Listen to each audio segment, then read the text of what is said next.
Well, well, well. Narito na naman po tayo. Ito ang inyong kahuntahan, Kuya Clerby po. Ngayon, ang ating tatalakayin tungkol naman sa ating pagkatao. Ano ba talaga tayo? At saan tayo nagmula? Yan. Dapat niyong malaman ang maraming bagay tungkol sa atin. Alam nyo, noong siguro edad 29 siguro, 29. Kasi meron din akong nakausap nung edad 28 ko tungkol sa mga kakaiba sa mundo o yung mga tinatawag nilang mga alien na narito raw sa lupa.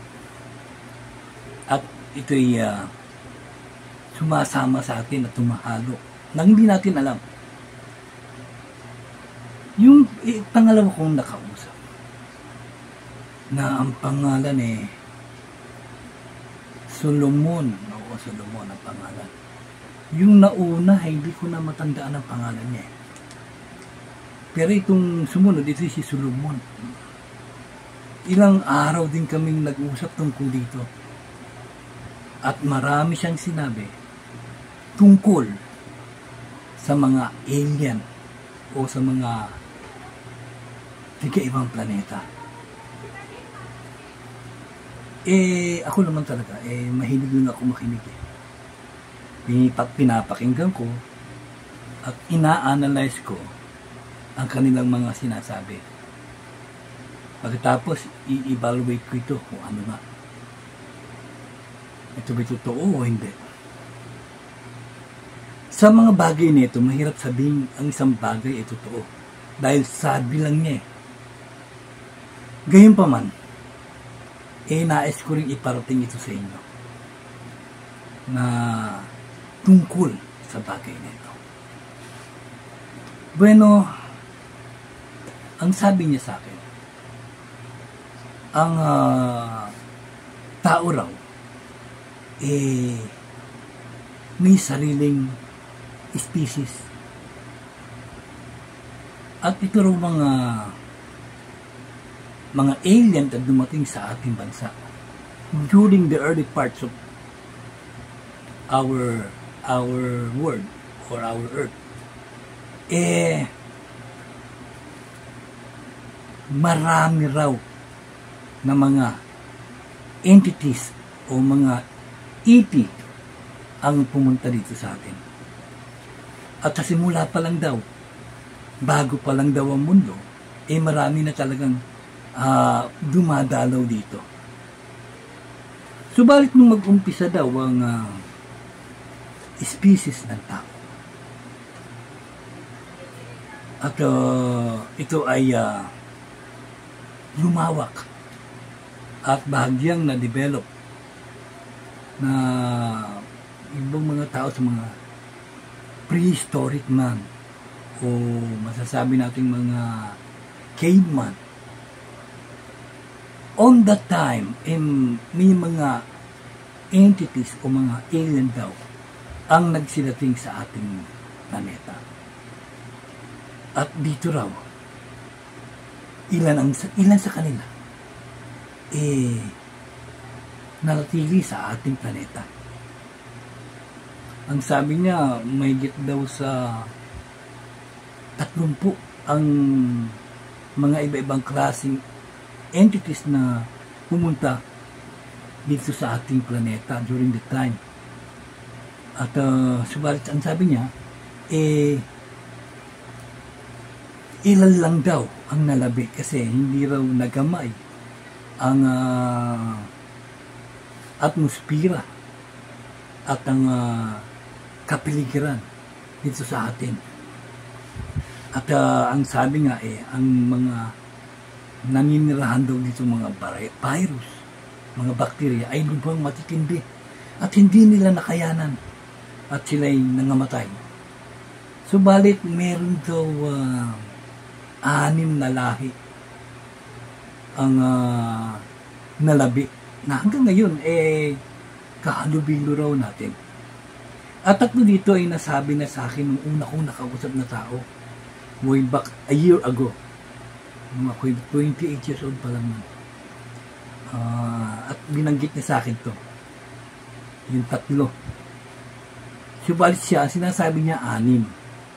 So, yung 3 sinabi sa akin nung unang nakausap ko ay kasama dun sa mga sinasasabihin niya. Kasi sinabi ko sa kanya pinaliwanag ko na meron nga ako nakausap na tao na may alam sa ganyan.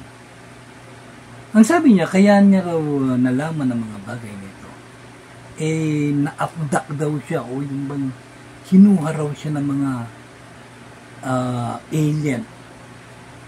At ayon sa kanya, itong mga alien na ito, hindi naman daw naninirahan dito sa daigdig. Ito raw mga alien na ito, matagal na raw paikot-ikot sa ating solar system. At meron daw mga base kung saan-saan sa mga bawat planeta. At binabantayan daw tayo nitong mga nilalang na ito. At bakit? Hindi naman niya sinabi kung bakit. Bakit binabantayan? Basta ako nakikinig lang Ang sabi niya, kinausap daw siya nito mga alien na ito na ayaw naman niya sabihin kung anong mga itsura. Sabi ko nga baka kamukha ng mga lumalabas ng mga alien na sa pelikula ngayon. Sabi niya, medyo hawig. Pero ayaw niya sabihin kung anong itsura. Kasi yun ang ipinangako niya doon sa mga alien o mga ET na kumuha sa kanya. Halos ilang araw daw siya nawala. At dapat nga raw hindi kasama ang kanyang katawan, kundi ang kanyang consciousness lamang. Pero nung bandang huli raw, isinama na rin pati katawan niya para mas lalo mapag-aralan nila kung ano na ang kalagayan ngayon ng tao. Ano na sitwasyon. Gano'n nakataas ang in-evolve. Gano'n din sa kaalaman. Alam niyo, matalino ng tao yung nakausap ko na yun. At marami siyang alam. At ang sabi niya, scholar pa nga raw siya. At ang dami niyang libro, ang dami niyang aklat. Kaya, medyo naniwala ako. Ngayon, ang sabi niya, 6 daw ang natira. At ito'y inisa niya sa akin. Ang unang lahi daw ng mga alien na nalabi o tumira dito sa daigdig na hanggang ngayon narito pa rin. Ito raw na tinatawag na dwarf o mga maliliit na klaseng nilalang na matindi raw ang kapangyarihan sa spiritual at maging sa physical. At ito raw na nahalinang dito tumira. At nung matuklasan nilang meron na palang mga nakatira dito, ito nga yung species ng tao, dapat isip-isip nila na aalis na lamang sila. Subalit, ang sabi nung mga leader ng kanilang grupo na hindi na lang daw sila aalis. At isa pa, kung babalik daw sila sa kanilang pinanggalingang planeta o sa malayong galaxy, malamang daw na hindi na sila umabot ng buhay. At mamamatay sila sa kanilang pagtatravel. At nga, tumira sila dito. At nakisama sila sa mga tao, yung mga prehistoric man. At tinanggap naman sila ng tao. At itinuring silang hindi iba. At subalit kayong paman, may kakaibang mga naramdaman itong mga dwarfs nito na hindi nila kaya sa kalikasan ng ating daigdig. Kaya ang ginawa nila upang makasurvive ang kanilang lahi ay karoon sila ng sexual intercourse sa mga tao o nakipagbembangan. At ang naging resulta hindi nagbago. Ang kanilang taas ganun pa rin ang kanilang anyo. Maliban sa ibang kaanyuan halos parehas. Kaya nga lang maliit na tao kung masasabi mo talaga namang kaiba kung ituturing sa normal na tao dahil maliit parang ang mga tao nga unano. At ito rin mga unano nito o mga dwarf, hindi natagalan ang kalikasan at sila'y isa-isang nangangamatay. Gayunpaman, dahil nakipagkaroon na sila ng sexual relation sa mga tao, sa mga prehistoric man, nanganak ito. At yun nga, kamukha rin nila. Kaya lang may mga pagbabago dahil mas mukhang tao. Kaya lang maliit na tao. At sila, iba sila. Pakiramdam nila para silang natutunaw sa ating atmosfera. Na para silang mawawala. Kaya ang ginawa raw nitong mga dwarfs na ito, humanap ng ibang region sa physical world. Alam niyo ba na mayroon kasing 7 region ng physical world. At doon sila nanirahan. At hindi na sila gumamit pa ng physical body dahil hindi nila kaya. Kaya ang ginamit nila ay kumuha sila doon ng katawan o sabi natin yung parang katawan niya, yung ganito, ang tawag vital body. At yun, walang physical body, kundi vital body lang. At doon sila nila, at yun ang ginamit nilang katawan dito sa lupa, ay dito sa mundo. At pagbuhat noon hindi na halos sila nakita sa daigdig. Subalit nag-iwan sila ng mga anak. At ito nga, ang sabi sa akin ni Solomon, yun daw mga maliliit na tao ngayon. At ang pagkakaiba nga lang daw, kasi yung mga original daw ay mahaba raw ang tenga. Oo. At medyo matangos daw mga ilong. At mas mahaba ang kamay kesa sa paa. Ibig sabihin, masayad yung paa sa lupa, ang kamay, sa lupa kaysa sa paa. Mas mahaba. Ganun daw ang itsura ng original dwarfs na pumunta dito. At ang sabi niya, na ito raw mga dwarfs na ito raw yung mga tinatawag na yung mga 20 o mga nuno sa punso. O siguro pati tiyanak na rin. Kasi maliliit At kung ano-ano pa ang mga may kinalaman sa kanila. Ganon. At ito nga, yung kanilang mga anak ay nakisalimuha sa tao. Subalit, ang kanilang anyo ay nanatili. Kaya kahit makipag-relasyon sila sa tao, makipag-sexual engagement, ganun pa rin. Ganun pa rin ang isisilang. Kaya, kapag unano ka, ganun pa rin. Unano ka pa rin ang lalabas sa iyong mga anak. Meron sigurong lalabas na isang mataas na kagaya na ta, pero puro unano. At ang ano pa, dahil nga mas maliliit ang kanilang mga organ, mas maiksi ang kanilang buhay. Na ang sabi niya, tumatagal lang daw yan na mga pinakamataas daw lang daw yung mga 50. Pero karamihan, pag edad 40 ay mga nangamamatay na.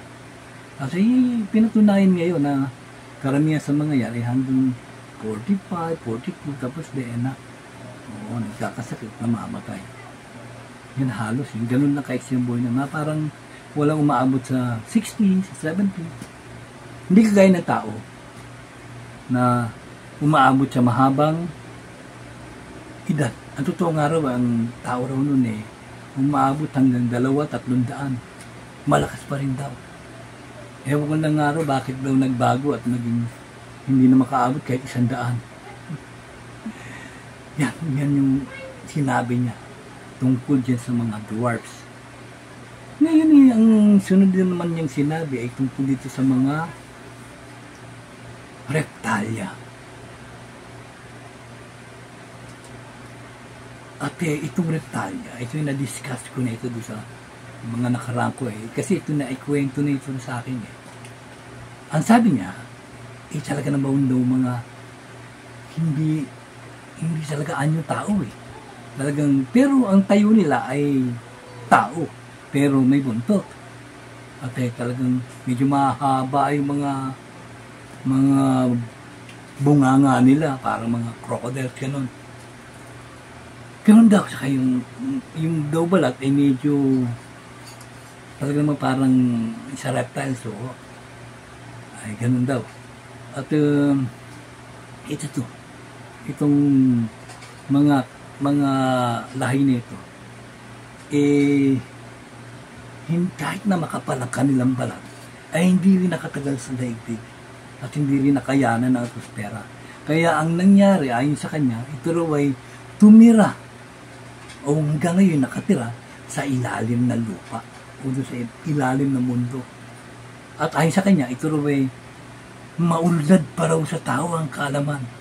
At kung tayo ng mga spaceship, sila rin mayroon din daw. Hindi naman sila karamihan, pero matindi raw ang kanilang kaalaman. Lalo na sa computer. At ayon sa kanya, ang kapangyarihan naman daw nitong mga reptalia, nakakapagpapalit sila ng anyo. From reptalia, o from sa itsura nila, ay kaya nilang mag-anyong tao. At hindi malalaman na sila nga ay lahing reptalia. At ayon sa kay Solomon, hanggang ngayon daw, nakikasalumuha daw ito sa mga tao. At marami raw dito sa daigdig na tulad nila. At totoo, itong lahing ito nakikipag relasyon din o sexual relation sa mga tao. Noon at ngayon, subalit ang matindi lang ito, kapag nagkaanak sila dun sa babae o sa lalaki, o may sila may magkaanak, hindi katulad nila, kundi ang anak nila ay mistulang mga tao. Hindi naging kagaya nila na mga makakapalang balat na parang ahas o parang sa buhaya. Ganun. At sila yung magagaling. Hindi natin alam lalo na yan, madalas daw tumambay sa mga laboratory. Marami, sa mga scientists, marami, sumasama raw yan. At dahil nga matatalino sila at malaki rin ang kaalaman sa computer. At marami raw alam. Yan ang sabi niya. Alam nyo, during that time, hindi pa putok ang computer. Oo. Kumbaga sa wala pang mga ganito. Noon telepono lang. Kaya sa sinasabi niya, hindi ko sunod siya maunawaan kasi medyo advanced yung sinasabi niya computer, kaya hindi ko maunawaan. Pero ngayon, alam ko na, naunawaan ko yung sinasabi niya tungkol niya sa computer. At ito nga, ayon sa kanya, kung sakasakali daw na may magtatangka sa daigdig, itutulong daw ito sa tao. Parang gagarahin ng daigdig ng ibang, tutulong daw ito. Kasi bakit daw? Kasi dito rin sila nakatira. Andun nga lang sila sa ilalim ng lupa. At sila ay sa kanya, ito galing daw sa isang konstelasyon sa nakalimutan ko na basta isang konstelasyon na malayo dito sa ating galaxy, sa iba pang galaxy. Doon daw sila galing. At totoo, hindi na nga naman sila makakabalik kung babalik sila doon. Kaya naninirahan sila dito.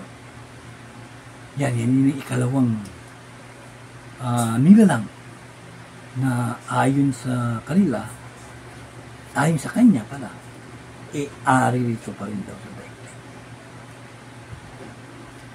Ngayon, ang ikatlo, ito namang tinawag niyang mamalya. Ito ang mamalya. Dito raw nag-umpisa ang iba-ibang uri ng mammals. Mamalya. Mammals. Something ganon. Iba-ibang uri. Kaya kahalubibo daw ng mga tao ang kanilang mga lahi. Ang naging problema, nakipagrelasyon sila sa tao, nakipag-sexual relation sila sa nakipagbembangan, hindi naging kaanyo nila ang tao.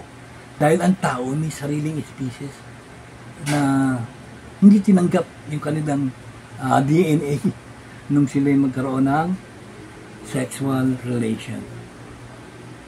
At ang tao, nanatiling tao. At sila, marami, minsan may mamaalala tayong mga balita noon na ito anak ng ahas, anak ng anumang hayop. Madalas siya, maraming nababalisa. Meron pa nga, isang sikat na mo, hindi ko maalala ko Hindi ko nababanggit ko. Meron daw dong, ang may-ari daw na, anak na ahas. Malaking ahas. Na mistulang ang ulo ay tao. Yun ang pagkakasaya.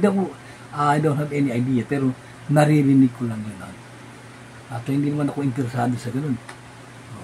Kaya lang, kailangan sabihin para meron kayong idea.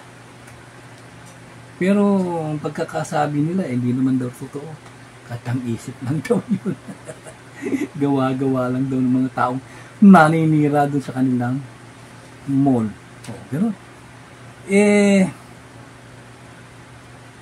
Ito raw, itong mamal, kung ano-ano raw ang lumabas na iba-ibang lahi. Doon daw nagsimula ang nagkaroon ng iba-ibang lahing mammal sa daigdig, mga unggoy, mga kabayo, kasi hairy daw itong mga mamalya na ito. Punong-puno ng hairy, pero mistulang tao ang ano. Hairy talaga, grabe. Oo, talagang hairy, parang yung meat tungkol dun sa hayop sa North Pole, puno-puno ng balahibo na kulay puti. Ayun, parang ganun. Parang yete, yung yete. Parang ganun ang kanilang anyo. At ito raw mga mamalya, nangamatay lahat ng mga lahi. At ito lang, hindi raw nakayanan ng, talaga kasi iba kasi yung atmosphere dito. Subalit nag-iwan sila ng kanilang mga iba-ibang uring anak. Ito mababang uri daw itong hindi raw naman ito talino. Kaya kahit anong hayop pinapatulan ng mga ito. Dahil wala silang alam. Akala nila yun ang talagang mga naninirahan dito. Kaya katakot-takot yung naging lahi nila. At yung mga mamalya, hindi niya sinabi na meron pa. Pero maaari, hindi niya alam kung saan ang natira ito. Sa bundok ba o ano. Sabi nila, ito raw posibleng mga Yung mga hayop na kakaiba sa gubat o sa bundok. Yun daw siguro yun. Yun daw yung mga mamalya. At ito rin, hindi na rin nakaalis dito na lang. Pero, dahil nga kaya hindi nila talaga natagalan nangamatay yung mga rami sa kanilang manlahi. At hindi sila na dumami. Totoo kasi itong daigdig para lang sa tao, hindi para sa kanila. Sila yung dayo lamang dito. Tapos sila pa yung mas dadami. Pero gayon pa man, yung kinakain mong baboy, palagay sabi niya, baka maaaring nagmula sa kanila. Sa kanilang lahi. Yung kinakain mo pala mamalya. Yan naman ang ikatlo. Ngayon mapunta tayo dun sa ika-4. Ay, naku. Bueno. Medyo mahaba na pala yung ating usapan sa susunod na linggo na natin ito, pag-uusapan yung ika-4 na nilalang. Naku, ito na. Yung 4, 5, 6, ito yung mga matitinding nilalang. Ito yung medyo mahiwaga. Kaya, huwag nyo itong lalampasan dahil napakahalaga rin ito. Gayon pa man, hindi ko naman sinasabing ito nga ito totoo. Dahil nga ito hindi naman galing sa akin, kundi galing sa ibang tao. Na ikunento lang sa akin. Alam nyo, ewan ko ba, katakot-takot na tao ang dumarating sa akin noon.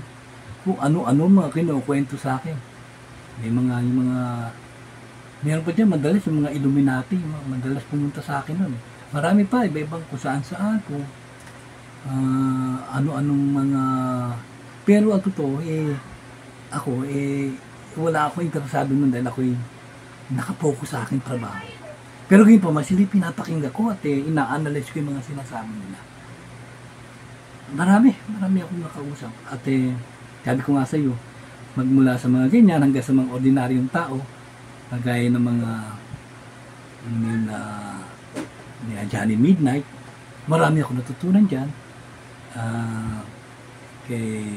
Itong yung magaling naman kagamot, na marami rin ako natutunan sa kanya. At meron pa marami yung sa historic naman na nagkwento sa akin, itong si